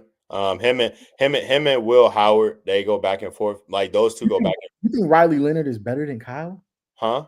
You think I think Riley Leonard is a better quarterback than Kyle McCord. That's just me personally. Okay, for sure. I can respect that, and I'll get to why. Give me Shador at 1. It's obvious. Cam at 2, whatever. Jalen at 3. I think Jalen is the project. Jalen is the project. Which I don't really like. I'm still not convinced of his arm talent. But I think if he gets around the right quarterback coaches, he gets in the right situation, and you add it to, I don't want to be the guy that disrespected Jalen Milroe and everybody be like, and I look dumb like how people did when Lamar was coming out. I'm not saying that Jalen is Lamar. What I'm saying is like when Lamar was coming out, people leaned so heavily on his dual threat ability, and they was real shady about his throwing ability, and it was like, I don't know if he's gonna be able to throw the ball at the next level. Jalen Milroe has the arm size to throw the ball at the next level. I don't know if he has the arm talent yet. That's where in his decision making may be questionable at times, but he has all of the physical abilities to be successful. Kyle McCord, to me, right now as it stands, as Miles explained, the people want athletic quarterbacks these days. That's totally okay. I actually think Kyle McCord might be a little bit better of a prospect than Jalen Milroe, but people won't admit that because Kyle McCord doesn't run the ball as much as Jalen Milroe, or he's not as big and physically gifted as Jalen Milroe. And I think that everybody wants to believe that the game is moving in a dual threat quarterback way right now, and that's just not the case. You just need to be able to throw the ball and use your legs. You don't have to be a great runner. You have to be a competent runner. Kyle McCord is a competent runner. That is what he is. He's not a great runner. I compared Kyle McCord to a 2024 Baker Mayfield. I think Kyle McCord has a big arm. And I think he has a bigger arm than people give him credit for. And I think when he runs the ball, he can run the ball with strength. And he can finish runs really well. He just doesn't do it, and he doesn't put it on tape a lot, so people don't have that the belief in him. But if you watch Baker Mayfield, Baker Mayfield was a dual threat coming out. He's transitioned his game into more of a pass first, and he still shows you at times that he has the ability to run the ball.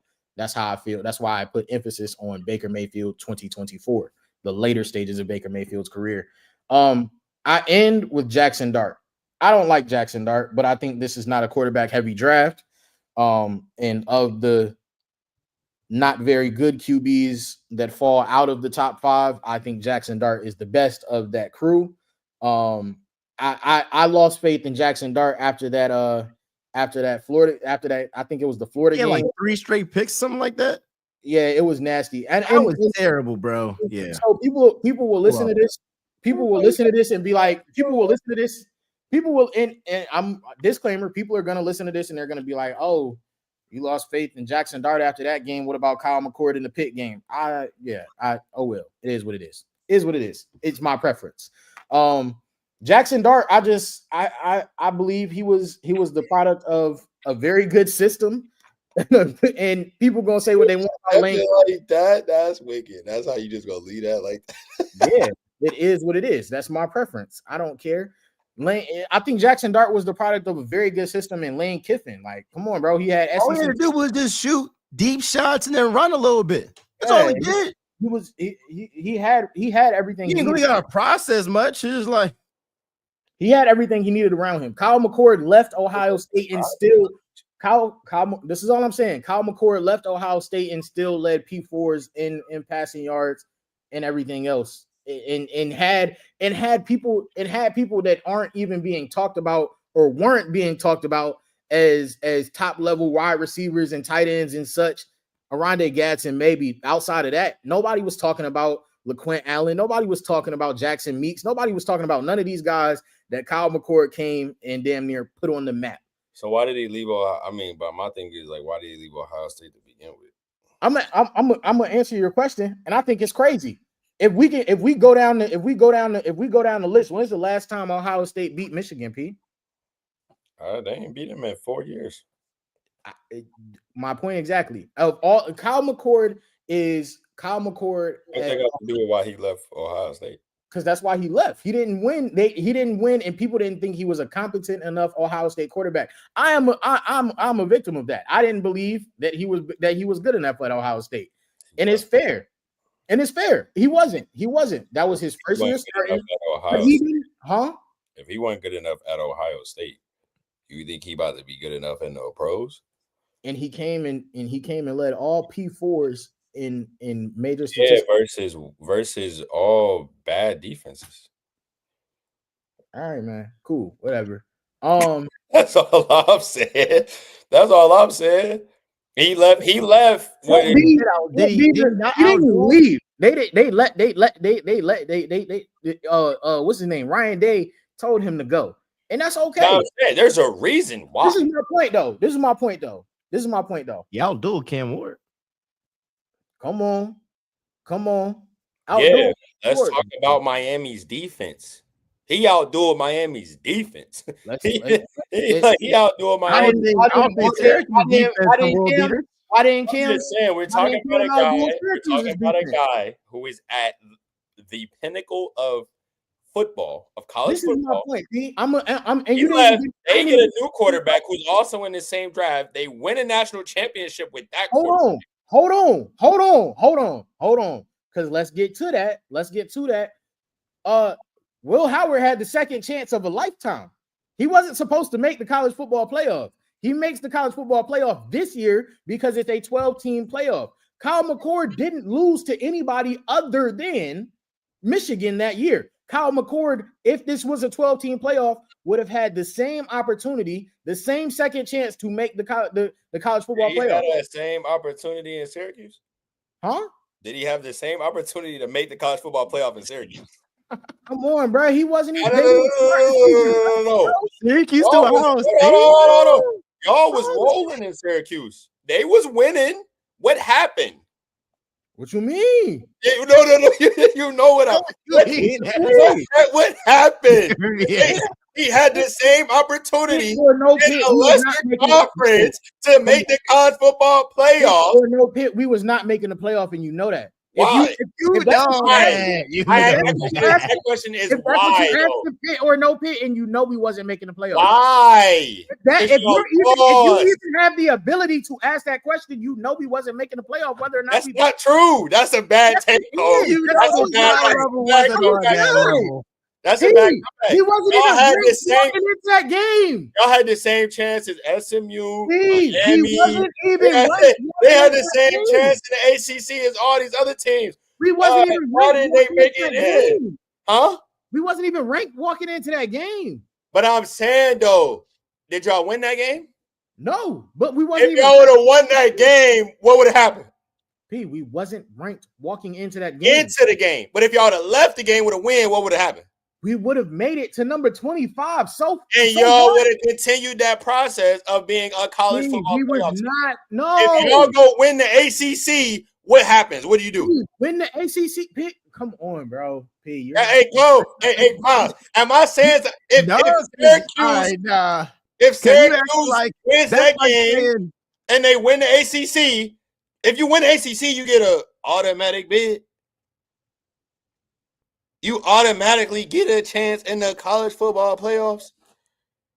All you had to do was win a conference that was already bad. He didn't have the talent level that these other schools. He don't got a talent level of Miami or SMU. Right, Clemson. Why don't he? You just said that he outdueled the number 2 quarterback in this draft. What he had to outduel it with something. He had to have something. He was out there shipping the ball. Yeah, he was out of body. Last I recall, and I think we all are accustomed to this. The ACC don't got mad football talent. Let's not make it as if it's like just. It's not a cakewalk. It's the Mountain West. I mean, it ain't a cakewalk, but it don't got. I'll put it like this. I'll put it like this. Put Colorado in the ACC. I bet they make the college football playoff. Cam Ward was in the ACC. They blew it. They blew it to. I wonder how. They blew it because they lost a game like Kyle McCord. He's still top 2. I wonder how. He lost a game that he shouldn't be losing. How did he blow it? Feel like that. This team and this quarterback didn't make the college football playoff. How did he blow it? Put Jalen Milroe in that one. Put Jalen Milroe in Alabama and ACC. I bet they make the college football playoff. Alabama? Come on, yo. Hey, they didn't make the college. What are you talking about? Hey, put Jackson Dart and Ole Miss in the ACC. What are you talking about? I'm saying Kyle McCord had the same chance to be successful and make the college football playoffs like every other quarterback, and he didn't. He had the same chance at Ohio State to win a national championship. I'm saying he had the same chance at Ohio State. Wait, hold on. Just let me talk. Damn. You said bring Jackson Dart and Ole Miss, Jalen Milroe and Alabama. That's what they played for. Hold on. You said all of these players and the amazing teams that come with them out of the SEC. I said Colorado too. That team was apparently everybody. That team was subpar. Come on, we know that's not the truth. I'm saying though, these are the teams. We know that team wasn't subpar. These are the teams that these quarterbacks played for. These are the schools that they decided. He decided to go. And he went out there and led the nation. And what? In passing yards. All right, cool. Touchdown. He was up there in touchdowns too. Okay. And he had more wide receivers over 1,000 yards than anybody else in the nation. Okay, so if he did all that at Syracuse, why he didn't do it at Ohio State? It was his first year starting, and he got ran out for doing his first year starting at Syracuse. Can I finish what I was saying? Because you didn't let me answer the original question. Why did he leave Ohio State? He got ran out of Ohio State by virtue of Ohio State fans being spoiled with elite level quarterback play over the course of many years. all the way back to JT Barrett and your boy winning national championships. Yeah. And then you move on and you get CJ and you get Justin and you get all of these players, right? You get all of these guys. Yeah. And the 1 year that they had a guy that didn't look like the rest of them. If Will Howard doesn't get a second opportunity, does Will Howard get run out of? Does he get run out of Ohio State as well? He won national championship. No. No. I'm saying if he doesn't get a second opportunity with the 12-team playoff, does he get run out as well? That's not his fault. This is my point. The only point that I'm making is that Ohio State fans have been spoiled for a very long time. They had 1 year in which a quarterback did not look like the rest, and the first thing they did was get him up out of there. So that's the fans' fault? No. I'm saying it's the coach, it's the fans, it's everybody. What I'm saying is, but him, But him. No, I'm not saying. You didn't say him in that. It's the coach, it's the fans, it's the. I said he didn't look like the rest. That's me saying that he doesn't look like the rest. I said he got ran out of Ohio State. I'm explaining to you how he got run out of Ohio State. Why are you missing words? Are you? But like Will Howard getting a 12-team playoff as an advantage. My point is the same thing. The same thing could have happened this year, and you still have Will. If it was like a top 4, he's out that junk. Bro, they don't win nothing. Bro, if Syracuse going undefeated, Kyle McCoy's in the playoffs.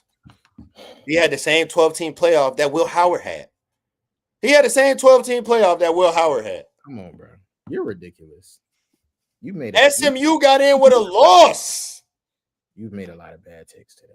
That's not a bad take. He had the same opportunity as every other starting quarterback in the country. The same opportunity that Will Howard had is. Bro, did he have the same opportunity as his SMU quarterback? Mm-hmm. So why he didn't get in? Mm-hmm. He had the same opportunity that Will Howard had at Ohio State. He ain't win a national championship. It ain't Will Howard's opportunity. That's not the same fucking opportunity, Pete. If you're a starting quarterback at the school, whether it's 12 teams or 4 teams, you got the same opportunity. It's not Will Howard's fault that they changed the rule.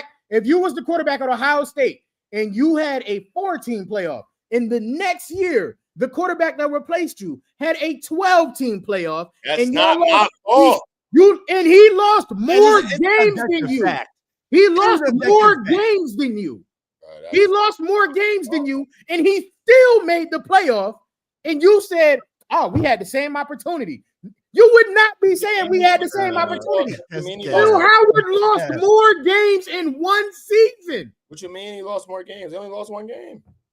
No, bro, it's 2, bro. They lost to Michigan. Who else? Oh, Oregon. They lost to Oregon. He lost 2 games in a season and still made the playoff and had a chance to win the national championship. That is not the same opportunity. What are we talking about? That's not his fault. My point isn't to make it Will Howard's fault. My point is you saying the same opportunity is the same mathematically doesn't even make sense. It is the same opportunity. What are you saying? That doesn't make sense. Listen to me, bro. Listen to me. No, it's not the same opportunity. Listen, bro. Listen, if I am the starting quarterback at Ohio State, I don't care. It's not 14 playoff or 12-team playoff. I got the same opportunity to go out and win every game possible. You lost 2 games. He lost more games. So they played more games. If he lost to Michigan, he's not getting in that top. He lost more games with newer teams in the conference. Oregon and them wasn't even in the conference last year. You had to be one team. He didn't have to play Oregon. He didn't have to play none of them teams. Either, Pete. This is my point. Bro. Stop, bro. He had the same chance at Syracuse, 12-team playoff. Win out. All you gotta do is win out at Syracuse. Win out. The same game. How many games did he lose this year? He lost the same game at Ohio State. What are you trying How many games did Cal McCoy lose this year? So now you want to argue Syracuse, but just a second ago you wanted to. No, I'm arguing Cal McCoy. How many games did he lose this year? Horrible argument. I'm arguing Cal McCoy this whole time. What? This Cal McCord at Ohio? I'd even say you could even say the one last year. Say what? What would a chip? So why didn't he? P, it's not the same. Jeremiah Smith, the best freshman ever. What did he have last year? He had. You talking about what did he have last year? Yes, what did he have last year? Not a squad, but like you just said, Miles. If his numbers were so great, why didn't he win it all with what they had? They were stacked last year. Ohio State stacked for every quarterback. He lost one game, but we all know that is the game that matters. So is CJ Stroud not elite because he lost the game that matters? Well, I never say he didn't lose the game. Will Howard lost to Michigan. Will Howard lost to Oregon. What Will Howard didn't do is go into the college football playoffs and lose. He won a national championship. What bowl game did Ohio State play? Having a 12-team playoff. Well, what bowl game did Ohio State play in last year? Nobody even knows. Did they win? No. That's the problem. Kyle McCord didn't even play. That's the problem. What? That's the problem. He's soft. He's soft. He's not that guy, bro. He's not that guy, bro. I get that he a Syracuse lover now, but Kyle McCord, he's not that guy, bro. Get him out of here, bro. I'm sorry, bro. He had the chance to win, and he didn't win, bro. He had a 12-team playoff like every other quarterback this season. All he had to do was win. That's it. But that don't change the fact. It's the last point because we going over time. Like, that don't change the fact that he objectively got better as a player this year than last year. Like, this is not the same player. Okay, let me ask you this. Did he get better as a player, or did he get better because it was less pressure? Let's talk about it. Did he get better as a player, or did he get better because it's less pressure? It's not that's a question I got. Did he get better as a player, or did he get better because it was less pressure? I don't care how much less pressure it was, bro. You still gotta do it. He's about to be an NFL quarterback. You gotta handle it. Do it. No. That's not what I'm saying. I'm not saying that it wasn't less pressure. What I'm saying is undeniably he is a better player. Even if it was less pressure, P, going out there and putting up the numbers that he put up in the first year in a system, in Jeff Nixon's system, with a first-year head coach, with a whole bunch of players that nobody was talking about, with a whole bunch on a team that nobody cared about. Syracuse, you want to talk about teams that haven't been relevant? You want to talk about Colorado not being relevant? I ain't gonna let's stop. Syracuse was undefeated the year before for a long time too, before they lost a game. They was relevant for a period of time in the year and before last season too. So just want to throw that out there. Just in case you didn't know. Where was they at? They was ranked, and they was undefeated, and then they lost to somebody. Might have been Notre Dame. They might have somebody went there and beat them. At home? Huh? They said at home. They were sitting at home. What you mean was they sitting at home? Was anybody talking about them, P? Yeah, they was ranked. Everybody was talking about them being one of the top teams. Potentially. And then they lost. P. Nobody. I'm just saying it was a conversation before they lost. That's all I'm saying. Regardless, my point is less pressure. Last one. Less pressure is cool, P. That man went out there and put up numbers. You can talk about less pressure, but quite frankly, I think if you leave Ohio State, folks is gonna be looking at you like, what is you about to do? And he went out there and be glad you gone. That's what Ohio State fans said. We're glad you gone, and we got a national championship. Thank you for leaving. Obviously, yeah, Pete. This is a lot of horrible arguing you've done today, bro. I'm just saying he's not that guy. That's what I'm saying to you. He's not that guy, bro. He left. That guy? Huh? Don't let if Sean McVay get him. Is Will Howard that guy? He went for Matthew Stafford. They have him in my top 5. But Will Howard won a national championship at the place. Jackson Dart is that guy? Huh? Jackson Dart is that guy? No, I think Jackson Dart is the project. I think he's my project. Riley Leonard is that guy. I think Riley Leonard is better than both Will Howard and Kyle McCord. Riley Leonard is that guy. I think he's better than both of them. I think he's better than both. Is he that guy? Yeah. I think he's better than both of them. He's more of that guy than they are. I'm not going to say he's that guy, but he's more of that guy than they are. You're going to see. You feel me? He won. Hey, y'all. Like, comment, subscribe. This was an eventful, great start. So I guess it's season 2 for real. So gonna put the podcast out there. It's gonna be on Apple Music, Spotify, all of that. Live on YouTube. Gonna get them reels out, get them segments out. Again, show us some love. Shoulder front, shoulder front. It's Triple Threat Talk. MJ. It's Kobe. It's P. What y'all gotta say before we log off? P made a lot of bad arguments today. I'm very disappointed at P. I'm very disappointed at P today. Starting with his HBCU argument, I can get behind the Kyle McCord one. Whatever, you can feel how you want. The HBCU one was horrible. I mean, all I got to say is I'm glad we back.